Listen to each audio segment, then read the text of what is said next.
Imagine for a second that you run a company and you decide to buy all of your employees brand new, top-of-the-line smartphones.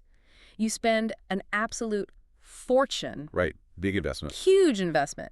And the phones arrive and they look beautiful, but when you go to plug them in, you realize something terrifying. No outlets. Worse than no outlets. You realize you don't just need wall outlets, you actually have to build your own personal power plant out in the parking lot just to charge them. Oh, man. Yeah. Oh, and the utility company says, they'll get around to helping you build it sometime late next year. Sometime next year. Yeah, I mean, it sounds like a completely absurd way to run a business when you put it like that. Right. But yet, that is the exact reality facing commercial fleet managers today. Right, yeah. Because they have the electric vehicles, these rolling computers, and they're ready to go, but the concrete and the high voltage wires are acting as this massive choke point. Exactly. And welcome to the deep dive. Today we're looking at a staggering $49 billion solution to that exact parking lot problem. It is a massive shift. It really is. We've been digging through, the latest market data, field reports, case studies, and we're exploring what is essentially a complete paradigm shift because companies, they're just no longer waiting on utility grids. Well, they can't afford to wait. Right. They are utilizing something called charging as a service alongside some genuinely wild mobile charging technology to just bypass the grid entirely. And what's fascinating here is that the market hasn't just sat around and waited for municipalities to catch up, It has responded to this infrastructure lag by entirely reinventing how and where and even when commercial vehicles get their power. Yeah. We are looking at a total overhaul of energy logistics from the ground up. Okay, so let's unpack this, because to understand why companies are going to such extreme lengths, we really need to look at the hard numbers driving the problem. The scale is wild. It is. I mean, we were reviewing a recent market analysis from Market Research Future, or MRFR, and the sheer scale of the global fleet charging market is just, it's difficult to wrap your head around. The numbers really are staggering. So Market Research Future, they valued the global fleet charging space at just over $5 billion in 2024. Okay, $5 billion. Right. But their projections for 2035 have it exploding to $49.5 billion. Wow. Wait, almost $50 billion? Almost $50 billion. That is a 23.12% compound annual growth rate. That is massive. It is. And if you look closely at their data, a very specific story emerges from all those numbers. So fixed traditional AC charging stations, the ones bolted to the pavement, those are the current baseline. Right, what we're used to seeing. Exactly. But the segments experiencing the most explosive growth are portable installations and DC fast charging. And commercial vehicles are the ones driving that rapid adoption. Okay, I understand the scale, and $50 billion is huge, but I need to push back on the premise for just a second. Because if I'm a fleet manager for, let's say, a mid-sized delivery company, why can't I just wait for the local utility company to install a permanent charger in my lot? Like, is this just companies not wanting to spend the upfront money? Or is there a bigger logistical nightmare hiding in the background? Well, the capital expenditure is definitely a factor. But honestly, time is the actual killer here. Really? Just the waiting? Just the waiting. We have documentation here from Spark Charge, which is a major player in the mobile charging space. Their data shows that waiting for a traditional grid upgrade, it can take up to 18 months. 18 months, a year and a half. A year and a half. And that's not just waiting on a phone call. That is navigating local permitting queues, waiting for specialized transformers that are stuck in global supply chain backlogs, and then eventually tearing up your concrete to dig trenches for new conduit. Oh, wow. So you're basically doing major construction. Exactly. And if you are running a rapidly scaling logistics business, 18 months is a lifetime. You simply cannot have a fleet of million-dollar assets sitting idle in a dirt yard just waiting for a municipal permit to clear. Yeah, that makes total sense. So if fleet owners don't have a year and a half to wait around and they can't sink massive amounts of upfront capital into, underground transformers and heavy copper wiring, how are they physically getting these trucks on the road? By fundamentally changing their financial relationship to energy. Okay. The industry is moving away from buying hardware outright and shifting towards subscribing to a service. Which brings us to charging as a service, Yeah. or costs. Right. Because I was looking at the breakdown for InCharge Energy, and they offer what they call turnkey fleet electrification. Yep. So you get zero or very low upfront costs, and in return, you make a predictable monthly payment. Standard subscription model, yeah. Right. But what really caught my eye is that they aren't just dropping off a charger and handing you an instruction manual.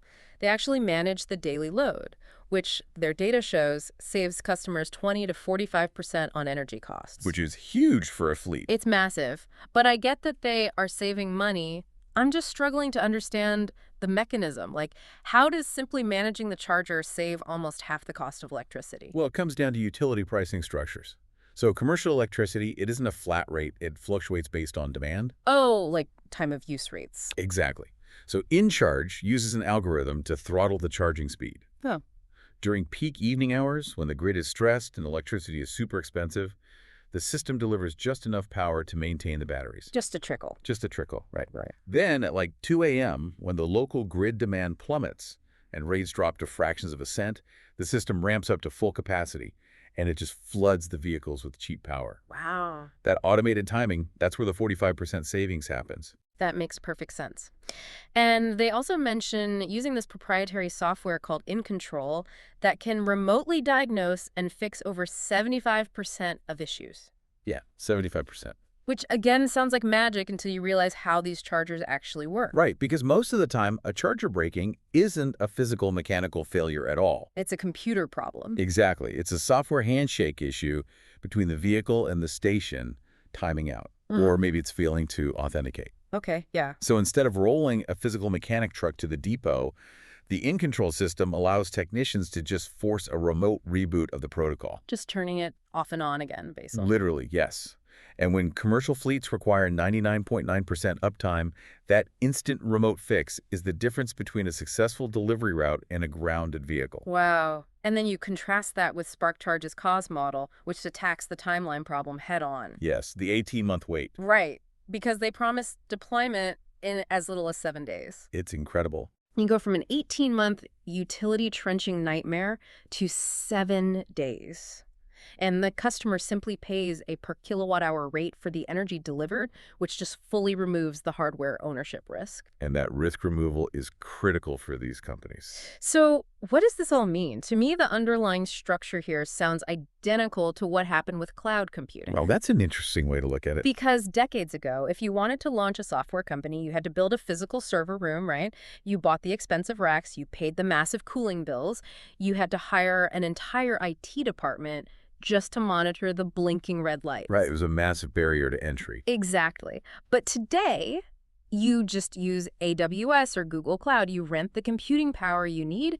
And it seems like charging as a service is basically letting fleets rent the juice without absorbing the heavy infrastructure. I love that analogy. If we connect this to the bigger picture, your cloud computing analogy holds up perfectly because buying hardware outright means your business absorbs the capital expense, the CapEx, and you take on the risk of that multi-million-dollar technology becoming entirely obsolete in 3 years. Which happens so fast with EVs right now. Exactly.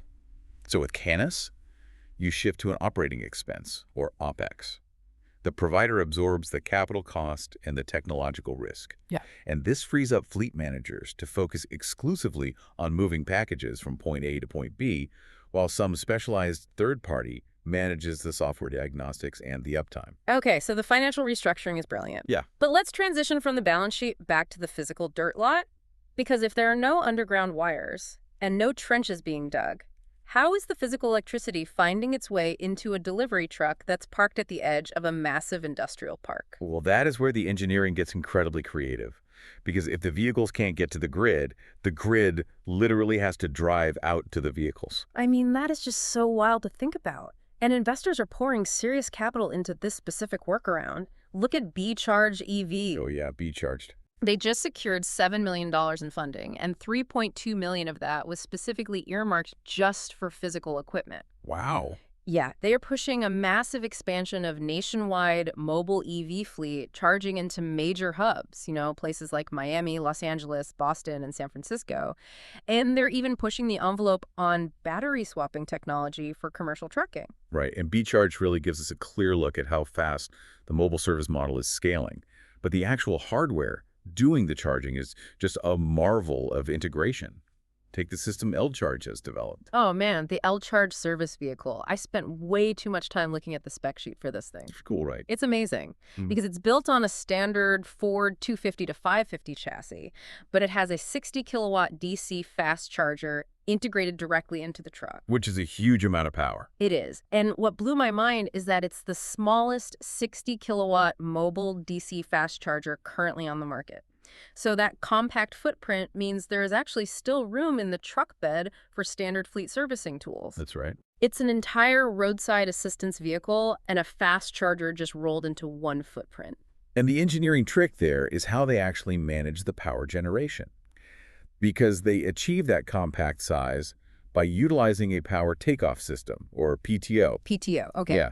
Instead of hauling around a massive separate generator or literally thousands of pounds of external lithium batteries, the PTO connects directly to the vehicle's transmission. So it turns the mechanical rotation of the truck's engine directly into electrical generation for the charger. See, okay, I have to stop you there because this is where I hit a wall in the research. Oh, really? Yeah, because the L-Charge spec sheet says it uses a 7.3-liter gas engine to run that PTO and generate the electricity. Ah, yes. The combustion engine. Right. Doesn't burning fossil fuels to charge an electric delivery van completely defeat the environmental purpose of transitioning to EVs in the first place? Look, it's a point of intense friction in the industry, and your skepticism is totally warranted.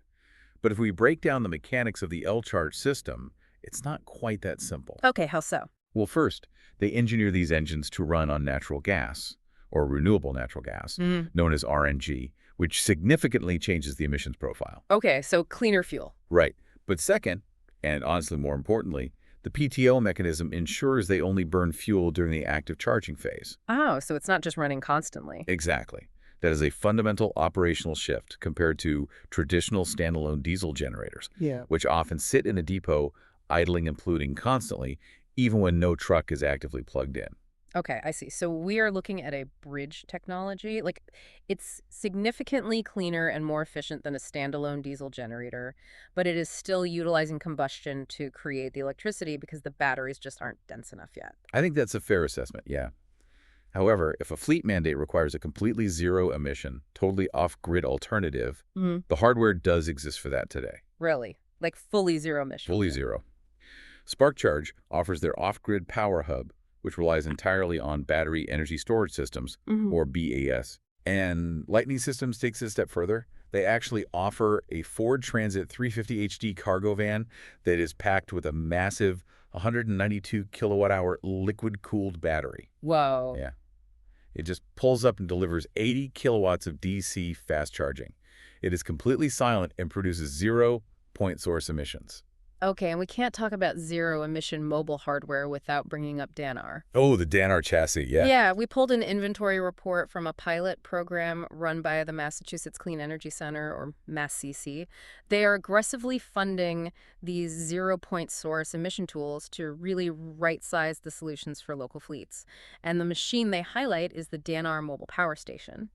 Though calling it a vehicle almost feels like an understatement. Yeah, it really functions more like heavy-duty infrastructure that just happens to be drivable. Exactly. It's this heavy-duty, drivable chassis that's packed with lithium-ion batteries, but it features swappable physical attachments. The swappable part is key. It is so smart. So visualize a busy logistics depot, right? During peak warehouse hours in the afternoon, this massive battery on wheels uses a forklift attachment to actively move heavy pallets around the loading dock. Doing actual warehouse work. Right. Then, at midnight, when the warehouse shuts down, they just swap the physical attachment out, and it transforms into a mobile EV charger to juice up the delivery vans. It's wild. It's essentially a mobile transformer toy for warehouse logistics. It really is. And that multi-purpose capability addresses a massive pain point. Because the Mass EC pilot proves that modern fleets, they don't have to lock themselves into a single rigid technology. It can be flexible. Exactly. They can mix and match. So a facility might use a wall-mounted in-charge unit for their permanent depot power and then deploy a denier unit to handle flexible yard operations without having to take up dedicated parking spaces. Yeah, and let's actually follow that thread into the depot itself, because we've solved the electrical problem with these mobile batteries, and we've solved the financial problem with Canis. But that actually uncovers a massive human resources problem at the exact same time. The sources we read kept referencing this term, something called the yard shuffle. Ah, the yard shuffle. Yeah. Yeah, that is the logistical nightmare that companies only discover after they purchase their first electric fleet. So we found a case study detailing a partnership between L-Charge and Last Mile Logistics, specifically focusing on fleets like Manhattan beer distributors. Okay, yeah. Now, these operators have razor-thin, incredibly tight delivery windows. And if you've ever wondered why your next day delivery was mysteriously delayed, it's often because of a traffic jam happening at 3 a.m. inside these depots. This traffic jam of their own trucks. Exactly. Because if you have 50 delivery trucks, but you only have 5 permanent charging stations bolted to the concrete, someone has to physically move those vehicles all night long. Which is just a crazy waste of time. It is. A driver unplugs truck A, parks it, walks over and finds truck B, drives it to the charger, plugs it in, and then they just repeat that cycle for 8 hours. Right, and it generates astronomical labor costs. I mean, you are paying employees a premium night shift wage simply to play a low-speed game of musical chairs with delivery trucks. Musical chairs, yeah. And beyond just the payroll bleed, you have the safety hazards of maneuvering heavy vehicles in really close proximity in a dark lot, not to mention the pure mechanical downtime. Right. So the core brilliance of a mobile charging truck or a robotic chassis like Danar is that it goes to the parked truck. The power comes to you. Exactly. The delivery driver finishes their route, parks the van in a holding zone once, and just goes home. The power drives itself to the van. It completely eliminates the bottleneck of fixed infrastructure.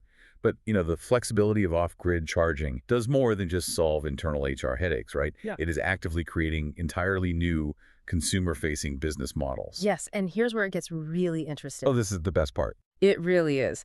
Epic Charging partnered with L-Charge to run a public case study.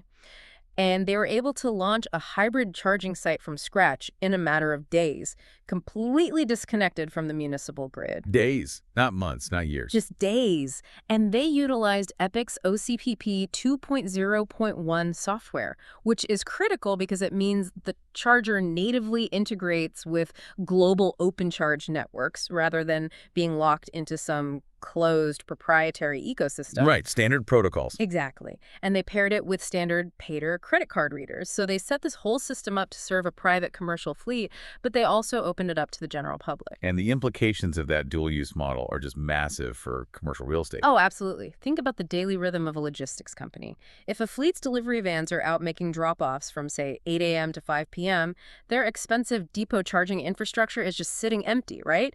Generating zero value. Just dead space. But with this Epic and L-Charge hybrid model, public EV drivers can pull into that commercial lot, swipe a credit card, and charge their personal cars using the fleet's mobile power. Which is brilliant. It is. They are taking a massive logistical expense and flipping it into an active profit center during daylight hours. And this raises an important question about how we fundamentally view commercial property in the EV era. Because traditionally, installing a charger meant tearing up asphalt, pouring permanent concrete islands, and permanently surrendering valuable consumer parking spaces. Right, you lose that parking spot forever. Exactly. But this hybrid off-grid model offers total spatial flexibility. A business can monetize their parking lot as a charging hub during off hours and then just drive the infrastructure away when they need the space back for normal operations. And we should point out that there is also a heavy regulatory stick driving this adoption, not just a financial carrot. Oh, definitely. We reviewed a municipal memo regarding a strict idle policy in Tacoma Park. Local governments are getting incredibly aggressive about anti-idling enforcement. Yeah, they are not messing around. No. The Tacoma Park policy explicitly states that even emergency services like police and fire are expected to comply and not idle their engines substantially. So if a city is willing to crack down on a fire truck idling, you better believe they are going to ruthlessly find commercial delivery fleets running diesel generators in a lot. Absolutely. The regulatory pressure to adopt clean, efficient turnaround solutions is really closing in from all sides. Because fleet managers are dealing with 18-month grid delays on one hand, municipalities handing out idling fines on the other, and then just the sheer operational payroll bleed of the yard shuffle eating into their profit margins. It's a perfect storm. It really is. So mobile charging and Kalanas, they aren't just convenient. They are acting as the critical release valve for all of that compounding pressure. It's an incredibly resourceful workaround to a massive structural problem. We started this deep dive talking about the absurdity of having to build a personal power plant just to charge a company smartphone. But what we've discovered is that the logistics industry is no longer waiting for the electrical grid to catch up to the future. They have literally put the grid on wheels to force the EV transition to happen today. Exactly. We've seen how a projected $49 billion market is moving away from physical hardware ownership toward a subscription service model, and how mounting powerful batteries on everything from Ford trucks to multi-purpose warehouse chassis is solving the 3 a.m. yard shuffle once and for all. Yeah, the speed at which the market is adapting to these physical limitations is truly impressive. It is. But before we wrap up, I want to pull on one last thread. We've covered the financing, we talked about the PTO mechanisms and the logistics, but what is something from our stack of sources that really stuck with you? Something for our listeners to chew on or explore on their own after the deep dive is over. Yeah, so there was this brief, almost throwaway mention in the Spark Charge materials regarding their future target markets that I actually found incredibly compelling. Oh, what was it? They explicitly listed autonomous vehicles, or AVs. AVs. Yeah. So throughout this whole discussion, we've framed mobile chargers as rescue vehicles driving out to a dead van in a depot, or maybe acting as roadside assistance. But in a few years, when AI-driven logistical fleets can actually navigate themselves, will they actively seek out these roaming battery trucks on the open highway? Oh, wow. I hadn't even considered the autonomous angle. That is wild. Right. Could the future of global shipping be this perpetual, decentralized web of self-driving trucks, autonomously communicating and scheduling meetups to charge each other while still in motion? That sounds like science fiction. It does. But if the power plant is completely mobile and the trucks drive themselves, it really makes you wonder if the massive centralized logistics depots we rely on today might eventually become entirely obsolete. A decentralized web of self-driving trucks charging on the fly. So we aren't just putting the power plant on wheels, we might actually be programming the power plant to go hunt down the smartphone itself. Exactly. Keep questioning the infrastructure around you. The physical world is changing much faster than the concrete suggests.